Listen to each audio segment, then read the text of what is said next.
let's see. And I'm best known as the voice of Adult Gohan on Dragon Ball Z and now Super. I was the DBZ narrator.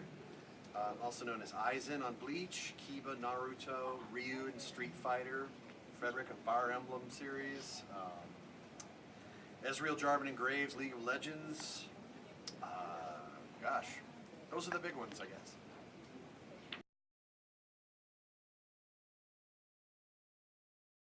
I don't really have a process necessarily, other than the general one that all people in voiceover go through in terms of anime, which is we show up at the session and, cold, we're a blank slate.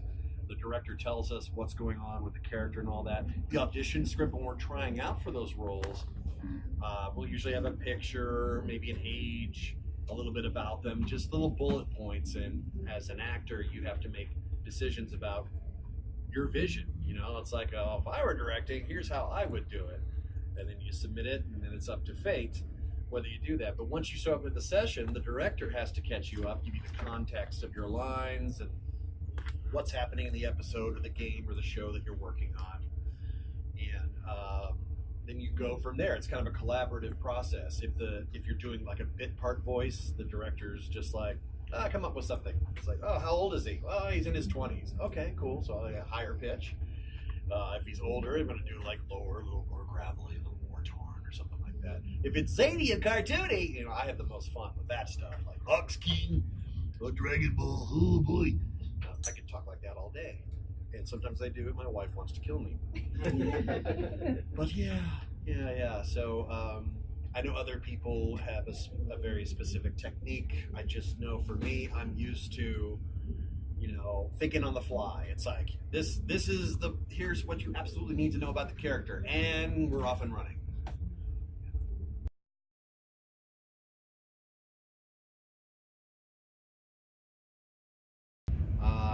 Well, my favorite, Gohan is definitely up there because I have a career thanks to my DBZ connection. Another one's Ryu in Street Fighter, because getting to voice on an iconic franchise led to also getting to have a little cameo in Wreck-It Ralph.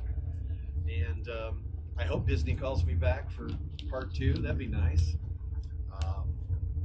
Kamina on Gurren Lagann has also been like super, super positive and inspiring to a lot of people, and really helped them through a dark time in their life. And that's a huge perk to what I do in voice acting. You get to have fun, and you make a little money, and you try to make a living doing this freelance career. But the real perk is knowing that you can touch someone's lives in a really positive way, in a very meaningful way. And I've heard a lot of feedback about that show and that character and my performance on that show that's truly touching, to help people with depression, or to wonder, it's like, hey, where is my life leading me? Where should I go? And all that.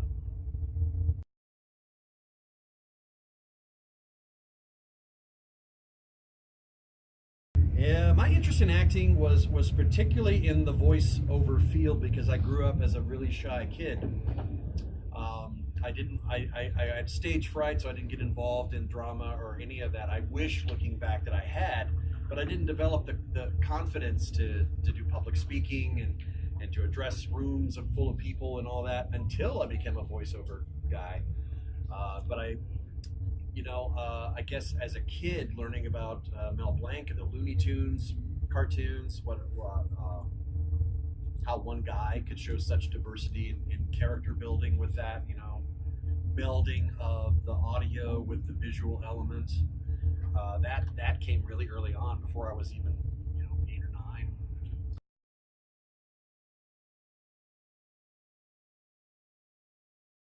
It's pretty easy. It's like breathing, brushing your teeth, riding a bike. It's one of those things where when Dragon Ball Z Kai came around, Chris Sabat was directing. It says, you guys have eaten and breathed and sleep these characters. You guys can basically direct yourself.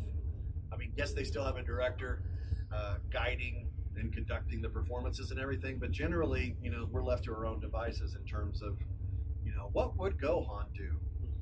How would he say that? And we'll notice if the script says something that he wouldn't typically say, we'll reshape it, make it more well, Gohan wouldn't really say this word. This is a little too formal. Maybe he's a little more laid back or something like that. And they go ahead and let us have that freedom.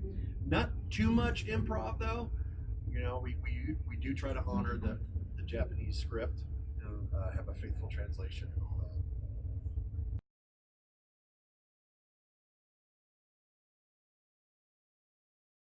Well, I remember auditioning for Aizen and seeing the description of his character written as mysterious yet friendly. And the first thing that popped in my head was this computer program named HAL 9000 from the movie 2001: A Space Odyssey. And he's like very friendly. He's got a friendly voice and everything, but it's like, I'm sorry, Dave, I can't do that. And he's talking to the astronauts, and he shuts off the life support of a bunch of astronauts, and they all die. And he's like, I'm sorry, I had to. And he still sounds friendly and calm and like nothing's fazed him. So I decided to kind of do an homage to that with Aizen's thing, and luckily that worked. And it turns out that that role and that very calm demeanor, that low, bassy, almost seductive sound, is what they did in the Japanese version as well. I found the voice very easy to do because, again, it's not like loud and over the top and I'm evil. You know, it's more like, oh yes, I've got this. Sits in his pimp throne and orders. You know, it's just it's you know, the cliches they say about villains are true. It's like anything as far away from me as possible is the most fun to play. You know, get into there and just not literally chew the scenery, but you know, it is so much fun to get to play that end of the spectrum.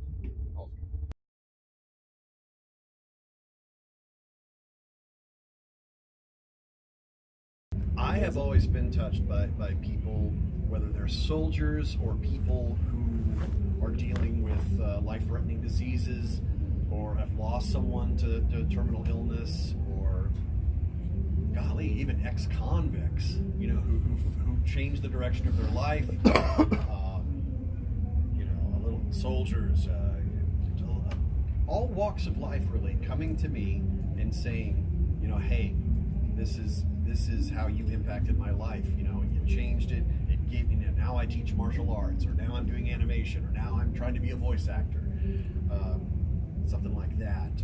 I'm always truly touched also when fans will, the creativity, you know, they'll craft some original drawings or make little plushies, or, you know, or bake a cake or whatever. I mean, unfortunately, due to, you know, health risks and everything, it's like, I don't know, I've heard about people getting roofied by taking food from fans, so I can't really eat food, but everything, but the sentiment is very, very sweet. So just getting out there on the con scene and interacting with fans and seeing how much they're entertained by what we're very fortunate in the industry to get to work on.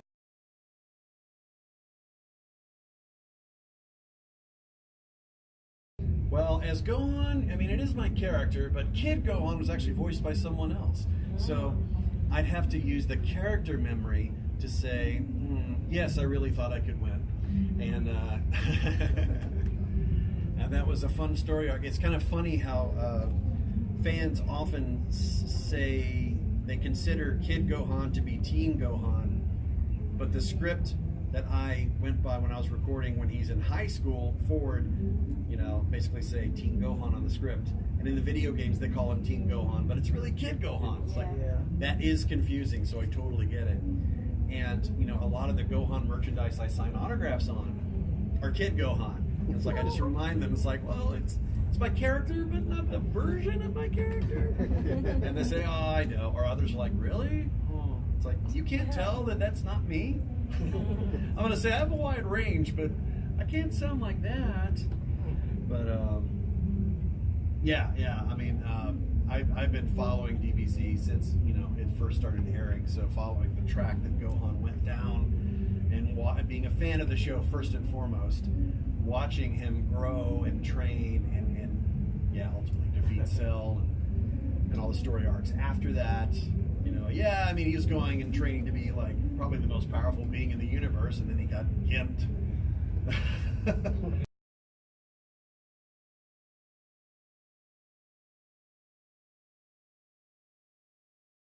In Super, I think his potential is a lot closer to being realized. I'm glad that the last two movies, kind of retconned GT out of the way.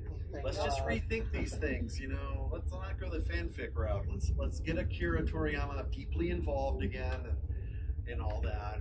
So I'm excited. I'm glad that he, you know, has. I mean, he's not becoming the focus, nor should he. But I mean, I'm glad that he's showing he's a responsible dad, but he also shows up in the Tournament of Power, and he contributes. And I'm looking forward to recording that in English. We know the show's over in Japan, but we're chugging along because you guys make it #1 on Toonami all the time. So, yeah.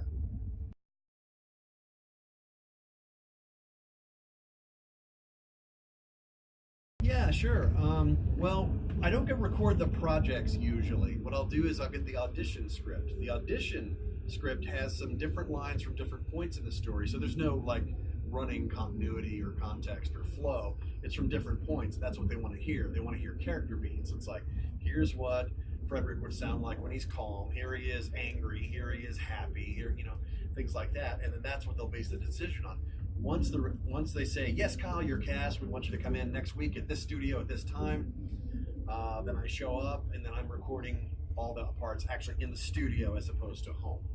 And we record one actor at a time, because with games that are brought over from Japan, we have to match the timing of the Japanese audio. And because it's so technically oriented, it doesn't really behoove the production to bring everyone in at once. That's just a waste of everyone's time because they're paying you by the hour, basically. So I'll come in by myself. The director tells me, again, the context of the lines, what the basic plot of the story is, or how it relates to my character. And we'll record 3 takes of each line, and it will do the fight sounds, the efforts, the death screams towards the end, since those are more trying on your vocal cords. And that process is the same for any video game. But yeah, Fire Emblem in particular, yes, it's really cool to get a part of another huge franchise. Yeah, really, really honored.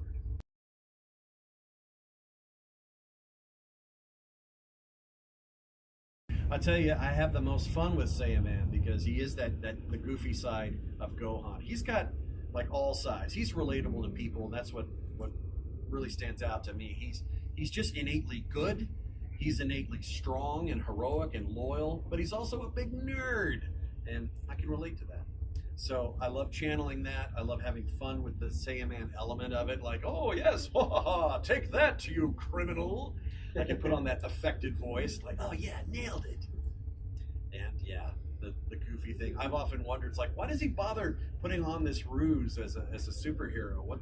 I mean, the world already knows about Saiyans and people flying around and all that. What's he hiding it for? I never really understood that.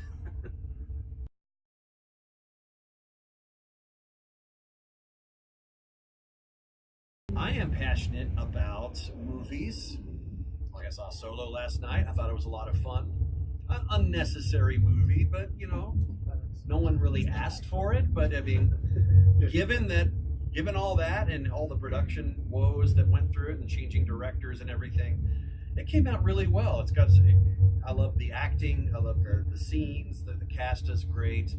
I love movies. I love the internet. I love technology. I haven't had time to read a lot of comics, but I am a comic guy. I go back a little further. 90s was my key time with like Neil Gaiman's Sandman, stuff like that. But nowadays I'm interested in picking up, you know, some of the Marvel stuff. Like there's a new Black Panther that just came out. I'm interested to see, but he's dealing with intergalactic threats too, not just Wakanda stuff. So it's like, oh, well, that's cool. I want to see that take on it. Yeah, passionate about pop culture, just in general. You know, gaming. I'm a casual gamer. I'm a button masher though, so I'm not like skilled at all. Hand me a controller though. I can't do the PC gaming thing. Can't do the mouse and the keyboard thing. I can hand me a controller. I love my PS4. I love Cuphead on Xbox. I love Gears of War and Halo on Xbox, but I'm more of a PlayStation guy. So PS4 and Nintendo Switch. I'm addicted to Splatoon 2.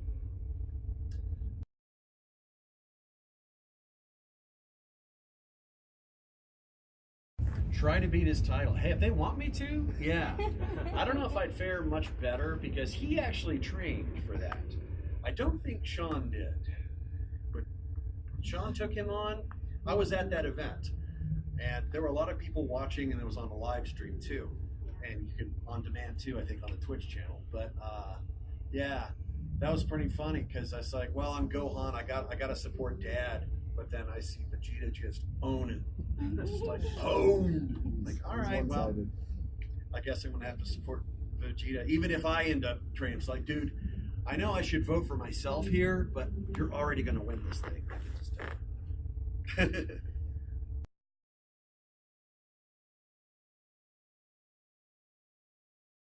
I don't know.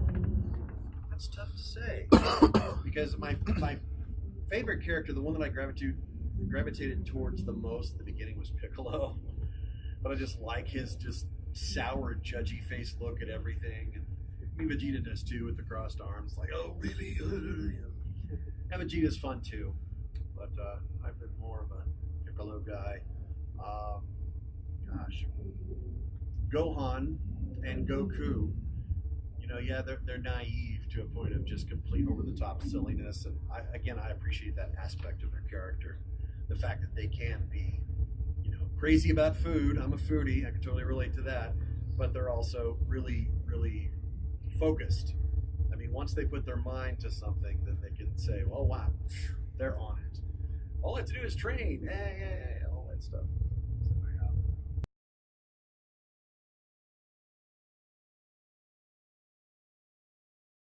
yeah. It's a lot of fun. I know behind the scenes, this is interesting. The voice actress for Goten is Kara Edwards, who also voices Videl. We both went in at the same time and auditioned for DBZ. We both got cast. It's like, so my on-air partner from Radio Disney, Kara, gets to become my little brother and girlfriend. Slash wife. A future wife, yeah, but in Z. It's not weird at all. Not awkward at all. But again, with anime, you're matching lip sync and everything, so you have to record one actor at a time.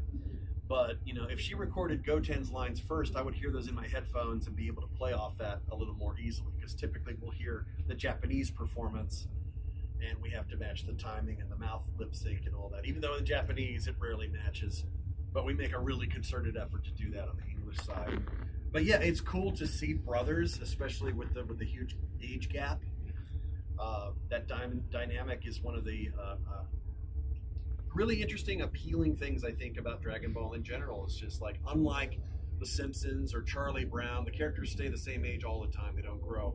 With Dragon Ball, they start as kids and they get older, and then they get married and they have kids, and the kids grow older, and then they get married. It's like you actually see some dynamics and, you know, see their paths through life and how, you know, they're shaped by their upbringing and whatnot. It's a really sweet sentiment to see Goten and Gohan's bond be so strong.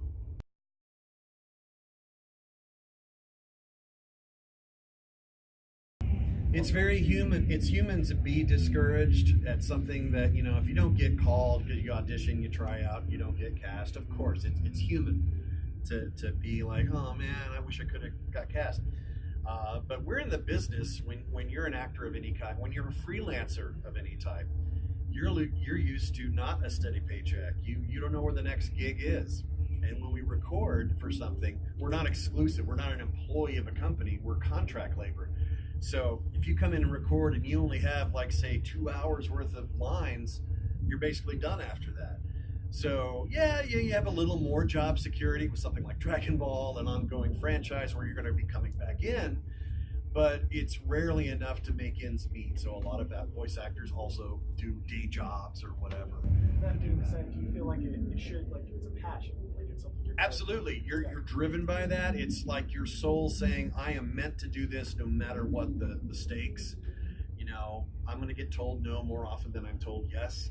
I'm going to audition for 100 things, but I might get cast for maybe 5 things, maybe on a good day. It's just kind of not letting your inner voices take over, saying you're not meant to do this. I'm not cut out for this because I'm not getting cast. When you don't get cast, it's not personal. It's always about you're either what they are or not what they're looking for. It's not a personal, it's like, we don't hire him, he's stupid, or he's not talented, or whatever. If you have a chance to audition, you've already gotten through the first hurdle.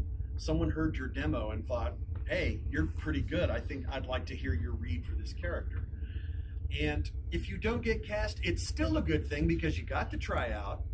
Hopefully, they'll still have liked your audition enough to continue to have you read in the future for other things.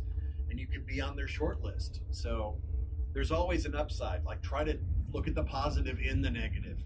It does take that cliche of 10 years to become an overnight success. It really does. So if you do it for a couple of months and don't get cast and you give up, yeah, I mean, I guess it's not meant to be. But if you're interested in trying out for that, or interested in following any passion or any career, obviously take steps towards that. Train, hone those skills, move where the work is. In the case of voice acting for anime dubs, Funimation in Texas and Dallas. Los Angeles is a hub for most voiceover work, I think. And I have tons of games on my resume and tons of cartoons are recorded there, which is really what I want to be doing, because the cartoons have the whole cast recording together.